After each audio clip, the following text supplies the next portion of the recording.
Hello and welcome to Ikebana.Insights. My name is George Lynley. I am a Master Teacher in the Shizen School of Ikebana. Before we begin today's Ikebana explanation, I want to answer 2 emails that I received from viewers about where to obtain Kenzan. Search on the internet for a floral supply business near where you live. Phone the business to ask if it sells Kenzan or pin frogs, which is a name that Kenzan are usually called in the United States. If you cannot find any floral supply house near where you live that sells Kenzan or pin frogs, then Google Kenzan/pin frog. You should be able to find many sources on the internet. I recommend Japanese and Chinese Kenzan because they are sturdy and made of heavy metal. The first Kenzan should be 3 inches in diameter. Also order a Kenzan that has a rubber gasket around its base, which keeps the metal from damaging your container. I do not recommend Kenzan made of plastic. I recommend Japanese or Chinese metal Kenzan with rubber gaskets around the base. In the previous episode, I explained how to create an upright arrangement. In this episode, I will explain how to create a slanting arrangement. A slanting arrangement is created exactly like an upright arrangement, except that it slants either to the left or to the right. It can slant either to the left or the right. It doesn't matter.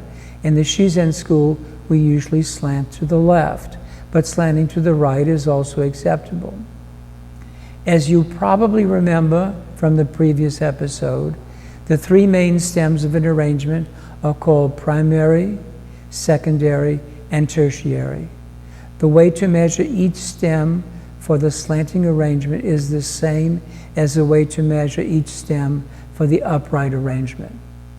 The length of the primary stem is 1.5 times the length of the container. The length of the secondary stem is 2/3 the length of the primary stem, and the length of the tertiary stem is 2/3 the length of the secondary stem. So now let's begin the arrangement. This is an easy arrangement to create. Remember, we always put the Kenzan not in the middle, but to the side. So since this arrangement will slant to the left, we put the container to the right. So we measure this, the primary stem is 1.5 times the length of the secondary stem. And this stem is actually just about what we need, so we don't need to cut it. Remember, when you put the stem in, always face the flower toward you and put it right in the center, and keep pushing it down till you can't push it down any farther.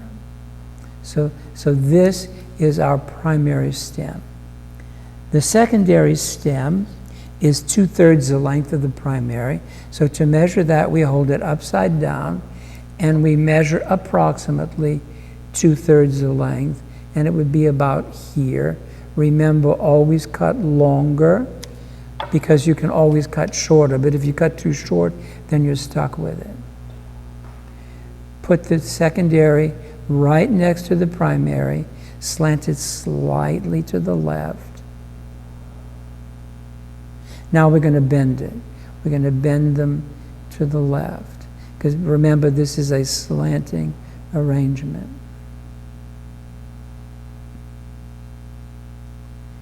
And the tertiary is 2/3 the length of the primary. And so again, we turn it upside down and we cut it about 2/3 the length. Again, always cut it longer.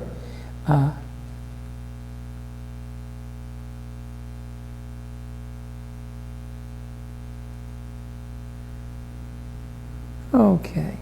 Now notice that the primary and the secondary are the same flowers, the sort of salmon-colored roses. And the tertiary is a different color, It's a small chrysanthemum. We're going to put some iris leaves, which we call spears. And remember, always cut it straight across.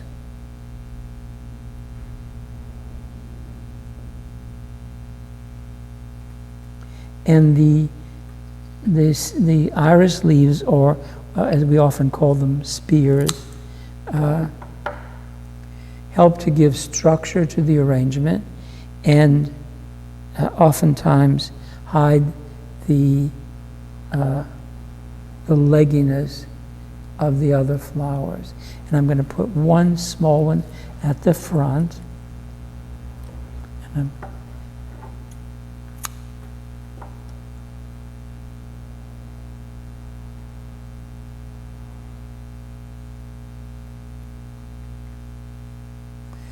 And there we have the slanting arrangement, which is the same as the upright, except that it slants.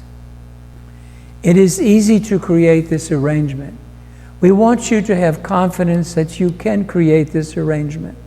Ikebana is not complicated.